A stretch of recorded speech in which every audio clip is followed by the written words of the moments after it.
Hey guys, this is Ms. Mo. This is 7.3 about repeating decimals, like with the little line above it, the little bar, that means repeating decimals. And then we'll also go through 7.4.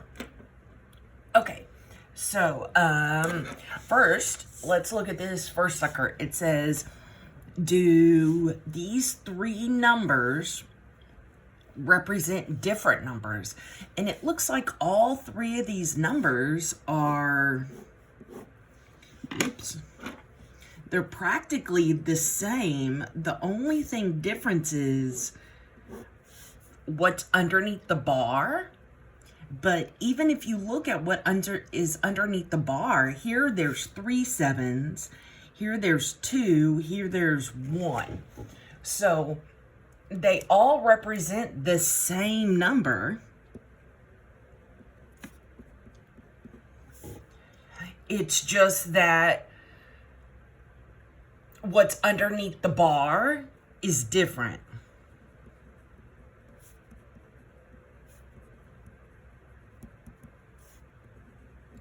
Okay, but when we're looking at all three of these, we don't like to use all three of these. We would rather use the shortest one. So part B says, what is the preferred form? Well, instead of writing a whole bunch of sevens, we would just rather you write 0.457 with a repeat bar. And that's it. So if you ever have a problem where more than one number repeats, you don't necessarily have to put that number a bunch of times, like a ton of sevens with a bar on top, because this first number means the same as this last number, only we prefer this last method because it's less writing. Okay, then part C says, what is the period of the decimal? In part B, and if we look up above, it says the period of the repetend is the number of digits that repeat. So we just count how many things that repeat. And only one number repeats. If we were looking at this first number with the 3 sevens, then 3 would be your repetend. Or sorry, 3 would be the period. If we looked at this middle number, there's 2 repeating sevens. So the period of that would be 2. So period means how many times that sucker repeats. Okay, let's look at this one to the right. It says find a decimal representation of 7/9. That's easy. All we have to do is say 7 divided by 9, and we throw that in there. We throw in some decimals and we do our business. And you can use this you can use the calculator with this.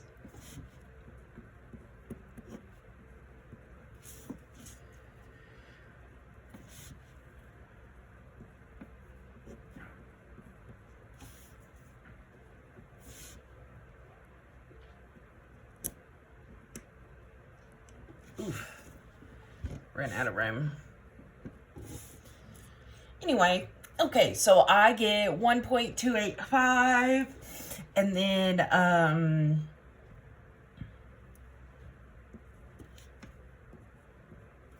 probably a 7, and then I'm not sure it repeats. I don't think it repeats. So just check your homework for what they want you to round to. Okay, let's look at this next sucker. It's about ordering.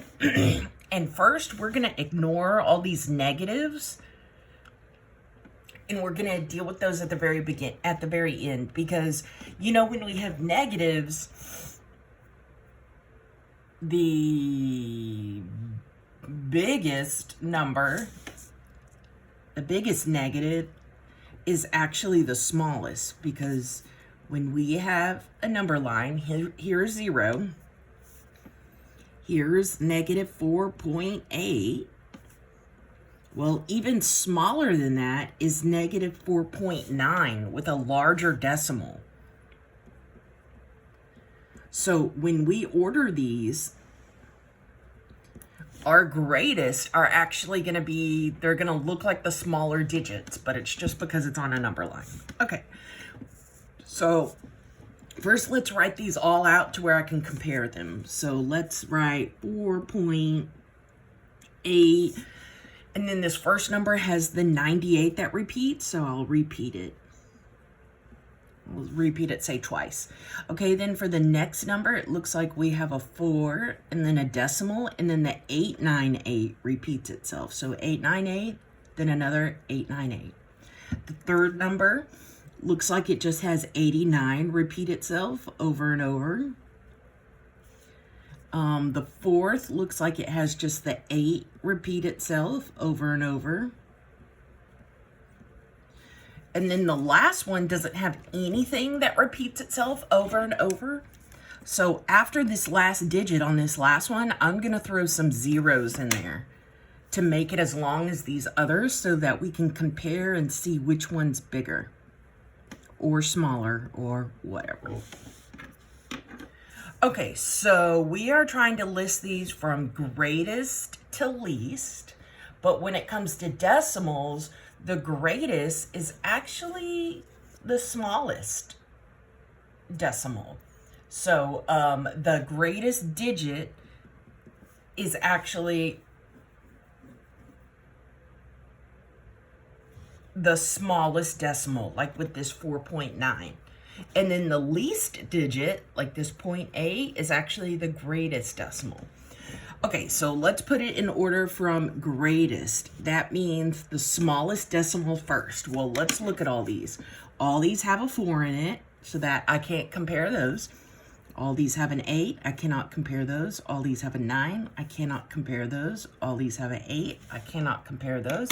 But now is when I can start listing them. I want to list my greatest decimal, which is actually my smallest decimal. So out of all 5 of these, which one is the smallest digit? And the answer is this one with the 0. So this is number 1. That's the smallest. So let's cross that out. Okay, now go to the next column. If we look at the next column and compare both digits, both columns together, let's see what we get. Looks like we have a 98, 89, 98, 88. Well, remember, we're supposed to be going greatest to least, or with decimals, it's the smallest digit first. Well, we already did the 0. Now, out of all these, the 88 is the next. Then the 89. Then, for the last two, so the 88 and the 89 are out. Then for the last two, we're looking at 98 with a 0 on it and 989. And we want the digits to go from smaller to bigger. So we want the smaller out of these two. So either 980 or 989. And 980 is the next to smallest. So when we order them, we're going to have that 4.898, the regular one. Then we're going to have negative 4.898 with a repeat over just the 8. Then we're going to have negative 4.898 with the bar over all 3. Then we're going to have negative 4.898 with a bar over the 98. And then lastly, we'll have 4.898. What's the difference between these two?